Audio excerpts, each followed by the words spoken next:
नमस्कार, मैं श्वेता आपका के लाइव न्यूज में स्वागत करती हूं। तो चलिए शुरुआत करते हैं आज की बड़ी और प्रमुख खबर से। जमीन बेचने का झांसा देकर हड़पे 14 लाख दे रहे धमकी। पीड़ित धीरज चौरसिया ने एसपी से कहा, जमीन के बदले रुपए लेने के बाद धोखा देकर रुपए हड़पने वाले अब उस शख्स को जानमाल की धमकी दे रहे, जिसने दबंगों को जमीन के एवज में एडवांस के तौर पर मोटी रकम आरटीजीएस के माध्यम से उनके खातों में ट्रांसफर की थी। बता दें कि यूपी के जनपद संत कबीर नगर जिले में कुछ दिन पूर्व जहां जमीन विवाद के चलते एक महिला नंदिनी राजवार की हत्या जमीनी विवाद में कर दी गई थी, जिसके बाद जिला प्रशासन ने भू माफिया के खिलाफ अभियान चलाया था। कई लोग जेल के सलाखों को पीछे गए थे। वहीं एक नया मामला सामने आया है, जहां जिले में जमीन के बदले लाखों रुपए लेने वाले अब अपनी जुबान से मुकर रहे हैं। जमीन के बदले रुपए लेने के बाद धोखा देकर रुपए हड़पने वाले अब उस शख्स को जानमाल की धमकी दे रहे हैं। पीड़ित द्वारा पूर्व में ही दबंगों को जमीन के एवज में एडवांस के तौर पर 14 लाख रुपए आरटीजीएस के माध्यम से उनके खातों में ट्रांसफर की थी। आपको बता दें कि पूरा मामला शहर कोतवाली क्षेत्र का है। कोतवाली क्षेत्र के मैलानी गाँव के रहने वाले धीरज चौरसिया ने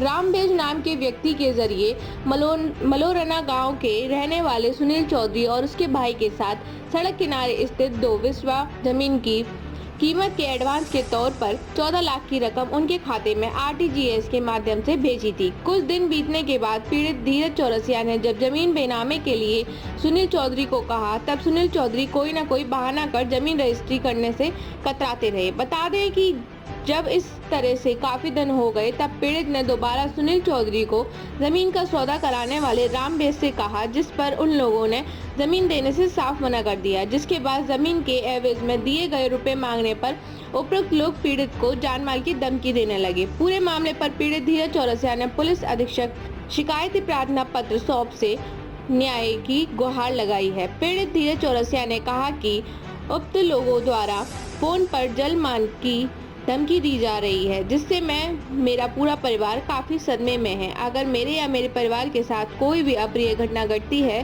तो उसकी सारी जिम्मेदारी रामबेज सुनील चौधरी और उसके भाई की होगी।